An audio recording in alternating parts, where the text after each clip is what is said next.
사랑하는 여러분, 우리가 1월 1일에 새해 축복 인사를 나누었습니다.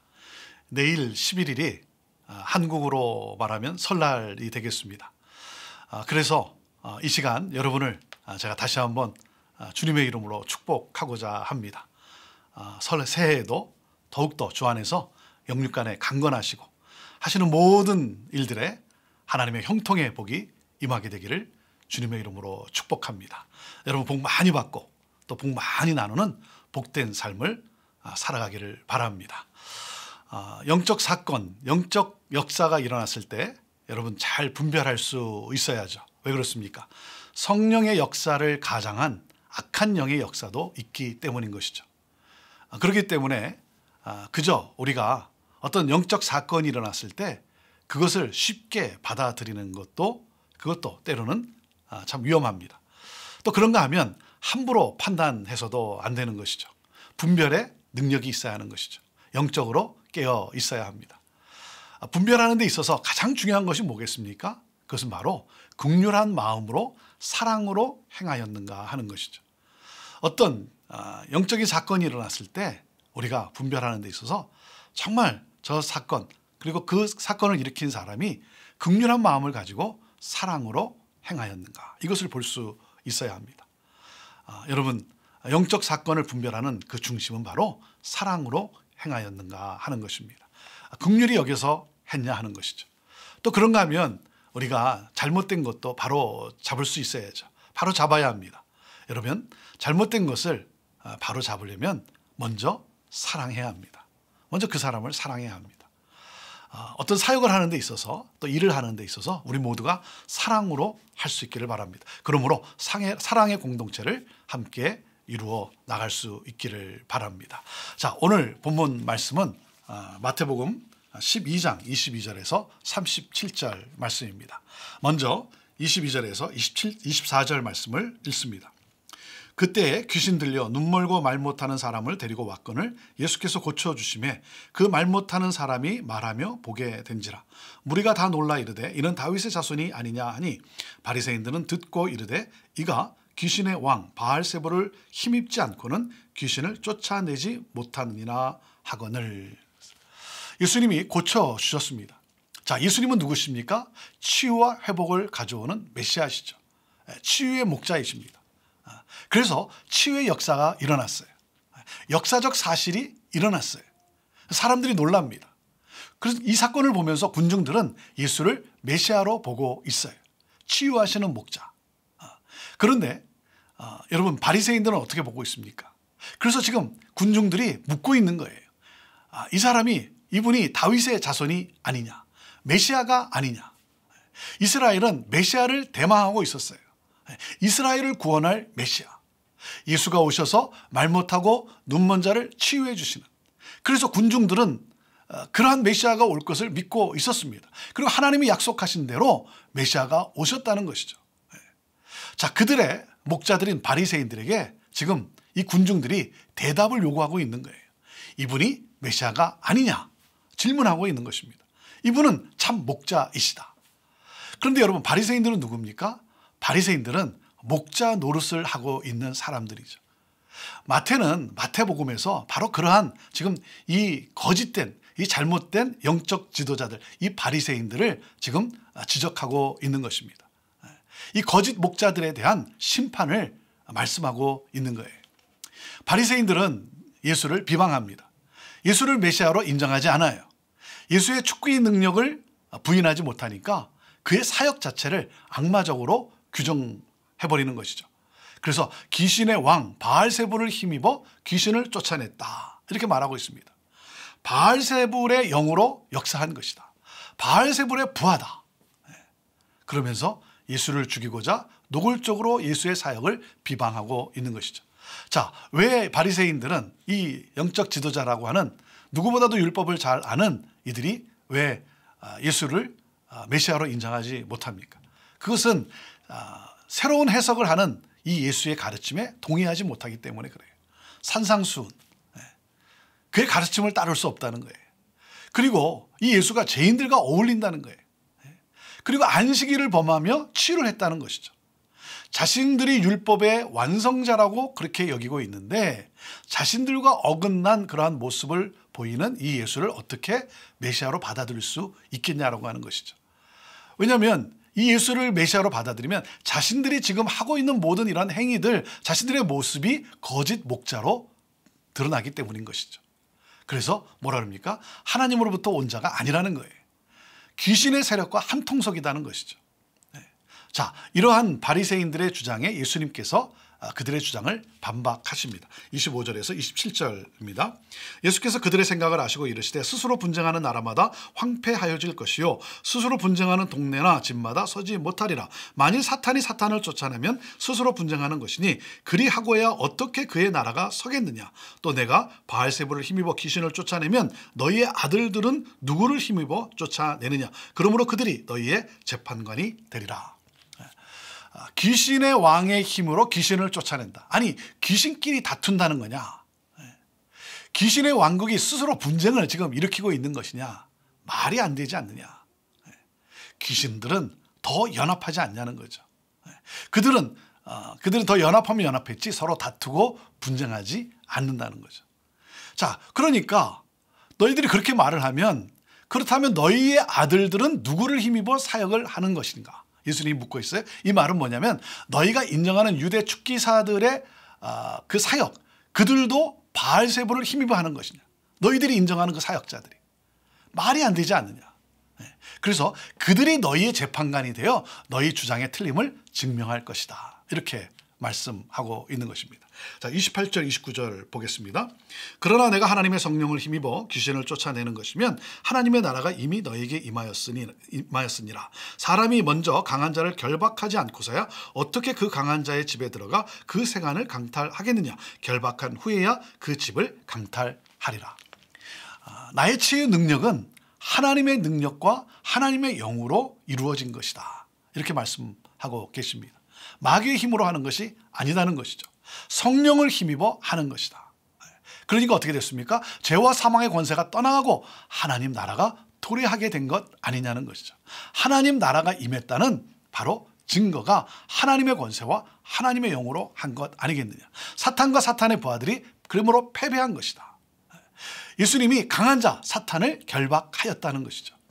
예수님은 하나님 나라를 도래시키는 메시아로서 성령을 통해 죽기 사역을 베푸셨음을 지금 말씀하고 계신 것이죠. 자, 30절 말씀을 보십시오. 나와 함께 아니하는 자는 나를 반대하는 자요 나와 함께 모으지 아니하는 자는 해치는 자니라 그랬습니다. 나와 함께 아니하는 자, 나를 따르지 않는 자, 예수를 따르지 않는 자, 예수를 따르지 않기 때문에 그들은 뭐 예수와 아무 상관이 없는 자다 이렇게 말하는 것이 아니라 예수님을 따르지 않는 자 또한 예수의 반대편에 선 자다. 그래서 여러분 우리 말씀에 이런 말씀이 있지 않습니까? 차지도 덮지도 아니하는 자가 돼서는 안 된다는 거죠. 확실하게 서야 된다는 거죠. 확실한 입장을 또한 보여야 한다는 것이죠. 그래서 저는 우리 성도들에게 늘 강조하는 것이 있습니다. 배우든지 가르치든지 둘 중에 하나 하십시오. 배우기 싫으면 가르치시고 가르치기가 싫으면 배우십시오. 중간은 없습니다. 회색지대는 없다는 거죠. 여러분, 우리가 분명한 입장을 취해야 하는 것이죠. 자, 오늘 이 말씀 속에 여러분 여기에 숨어 있는 내용이 뭘까요? 예수의 반대편에 있는 바리새인들을 심판하는 내용이 담겨 있는 것이죠. 왜 그렇습니까? 이들은 예수를 대적하고 예수를 배척하였다는 것이죠. 그래서 예수님은 하나님의 권세로 하고 있음을 그렇게 설명하고 있는 것입니다. 여러분, 권세의 핵심이 뭡니까? 성령이죠. 성령으로 행하고 계신다. 너희들이 성령을 거역하느냐? 그러면 심판을 받는다. 자, 31절, 32절 말씀 보십시오. 그러므로 내가 너에게 이르노니 사람에 대한 모든 죄와 모독은 사하심을 얻되 성령을 모독하는 것은 사하심을 얻지 못하겠고 또 누구든지 말로 인자를 거역하면 사하심을 얻되 누구든지 말로 성령을 거역하면 이 세상과 오는 세상에서도 사하심을 얻지 못하리라. 바리새인들이 누굽니까? 바리새인들, 너희들은 성령을 모독하는 죄를 범하고 있다 말씀하고 있습니다. 성령을 거역해서 말하는 죄를 지적하고 있는 것이죠. 그렇다면 너희들은 사하심을 얻지 못한다. 성령을 거역하면 사하심을 얻지 못한다는 것이죠. 하나님의 영을 귀신의 역사로 규정하고 있다는 것은 그것은 신성모독이다. 그래서 예수님이 지금 경고하고 계신 거예요. 여러분, 예수님에 대해서 잘못된 소문을 듣거나 그리고 예수님을 오해해서 거역하는 말은 할 수 있어요. 그리고 그것은 용서받을 수 있다는 거예요.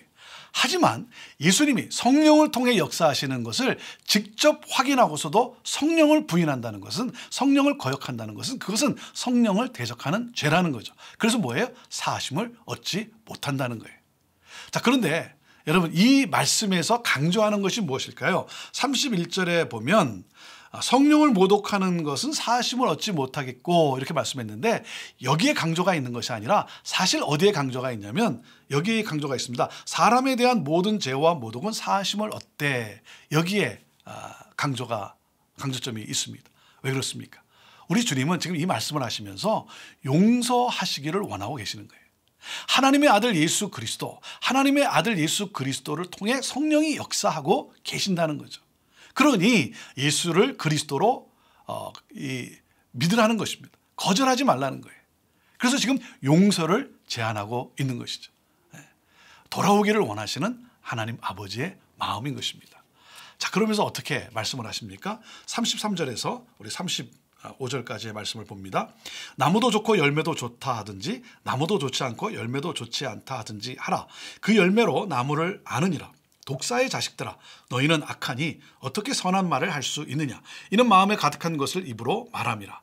선한 사람은 그 쌓은 선에서 선한 것을 내고 악한 사람은 그 쌓은 악에서 악한 것을 내느니라. 사람은 나무와 같다는 거죠. 열매가 좋으면 나무가 좋은 것이고 열매가 나쁘면 나무가 나쁜 것이죠. 그래서 열매로 나무를 알 수 있는 것이죠. 너희들이 말로 성령을 거역하고 있다. 왜 그렇습니까? 독사의 자식들이라서 그 마음에 가득한 악을 지금 입으로 말하고 있기 때문이라는 것이죠. 그래서 쌓인 그 악에서 악한 것을 내고 있다. 이렇게 말씀하고 있습니다. 사랑하는 여러분, 우리가 악한 말은 조심해야 합니다. 그래서 악한 말은 되도록이면 하지 마십시오. 아니면 되도록이 아니라 그냥 하지 마십시오. 여러분, 성령의 열매를 맺읍시다. 성령의 열매를 맺는 삶. 그래서 사랑, 희락, 화평, 오래 참음, 자비, 양선, 충성, 온유, 절제. 그러기 위해서는 어떻게 됩니까? 마음에 선한 것을 쌓아야 한다는 것이죠. 자, 마음에 선한 것을 쌓는다는 것은 어떻게 쌓을 수 있습니까? 그것은 바로 말씀으로 채워야 합니다. 하나님의 말씀으로 채워야 돼요. 여러분, 사람이 어떤 문제를 만나면 믿는 사람이나 믿지 않는 사람이나 똑같습니다. 어려운 일을 당하면 다 똑같아요. 다 똑같이 넘어집니다. 거꾸러집니다. 그리고 뭡니까? 불평하게 돼 있어요. 원망이 나와요. 여러분, 고난을 만났는데 만나는 순간 뭐 할렐루야 뭐 이렇게 외치는 사람이 있습니까? 그 사람은 약간 좀 정신이 이상한 사람이에요. 어려운 일을 만나면 다 불평하게 돼 있어요. 원망에 앞서게 돼 있어요. 자, 그런데 여러분, 믿는 사람과 믿지 않는 사람 차이점이 뭐겠습니까? 믿는 사람에게는 하나님의 말씀이 있어요. 하나님의 말씀이 있어요. 그래서 그 하나님의 말씀이 있는 사람은 이 사건에서 하나님의 계획하심을 점차적으로 보게 됩니다. 여기에 하나님의 선한 뜻이 있겠다. 그래서 어떻게 되죠? 기도를 하기 시작해요. 불평했던 입술에서 찬양이 나오기 시작해요. 감사가 나오기 시작합니다. 말씀의 능력이 나오는 것이죠. 그래서 말씀으로 우리의 심령을 채우는 거예요. 여러분, 이렇게 매일 말씀을 묵상하는 것, 이것이 여러분 우리 삶에 얼마나 귀한 일인지 모릅니다. 그것이 바로 능력을 여러분 나타낼 수 있는 삶이 되는 것이죠. 자, 말은 말하는 사람의 마음과 정체를 반영하죠. 그래서 입술의 말이 하나님의 영광을 높이는 도구가 되기를 바랍니다. 그러므로 이웃을 살리는 구원의 도구가 되기를 바라요. 여러분, 이 말이 영적 상태를 또한 나타내 보이는 것이죠. 영적 상태를 평가할 수 있어요. 심판의 근거가 됩니다. 자, 사람이 무슨 말을 하든지 심판날에 이에 대해 심판을 받을 것이라 그랬어요. 바리새인들은 무슨 말을 하고 있어요? 예수가 메시아임을 부정하는 말을 하고 있어요. 그러므로 뭡니까? 성령을 거역하는 말을 하고 있다는 것이죠. 자신들이 악한 마음을 가진 자며 독사의 자식임을 드러낸 거예요. 그러니까 뭡니까? 심판날에 신문을 받게 될 것이고 정죄받게 될 것이라는 것이죠. 그래서 말로 의롭다함을 받거나 정죄함을 받을 것이다. 예수는 그리스도이시다는 거예요. 예수는 그리스도이시다. 그래서 그리스도이신 예수 그리스도, 그 예수 그리스도의 용서의 초청을 거절하지 말라는 거예요. 거절하면 심판을 받게 된다는 것이죠. 예수는 치유의 목자로 오셨고 메시아이시다. 자, 너희가 이 말을 함으로 심판의 날에 의롭다 함을 받으라는 것입니다. 마태는 예수가 치유의 목자로 오신 메시아임을 강조하고 있는 거예요. 바리새인들이 거짓 목자임을 드러내고 있는 것이죠. 그래서 너희들과 회개하지 않으면 심판을 받게 된다라고 말씀하고 있습니다. 사랑하는 여러분, 저와 여러분이 우리 주 예수 그리스도를 닮아 영혼을 살리는 말을 할 수 있게 되길 바랍니다. 거기에 성령의 역사가 함께 하는 것이죠. 그러므로 뭡니까? 성령의 역사하는 삶을 살아가게 되는 것입니다. 치유하는 목자로 살기를 원합니다. 그러므로 저와 여러분을 통해 정말 성령이 역사하는 공동체를 세워갈 수 있게 되기를 바라요. 치유와 회복을 가져오고 위로와 소망을 주는 하나님 나라가 임하게 하는 예수 공동체를 세워나갈 수 있게 되기를 바랍니다. 우리 주 예수 그리스도, 그분은 누구십니까? 치유의 목자이십니다. 그래서 긍휼의 마음으로 사랑을 베풀고 계십니다. 오늘도 이 주님을 더욱 닮고 그러므로 말미암아 주님의 공동체를 함께 이루어갈 수 있게 되기를 바랍니다. 기도하겠습니다. 치유하시는 목자 하나님, 오늘도 우리의 입술이 그 주님을 찬양하며 그 주님을 선포하며 그 주님을 증거함으로 말미암아 하나님 영혼을 살리고 치유와 회복과 또한 위로와 소망을 가져오는 삶을 살아가게 하여 주옵소서. 그러므로 하나님 나라가 임한 공동체를 세워가는 그러한 우리 모두가 되게 하여 주옵소서. 하나님, 우리 모두가 그렇게 쓰임받게 되기를 원합니다. 주여, 우리를 사용하여 주옵소서. 예수님의 이름으로 축복하며 기도하옵나이다. 아멘.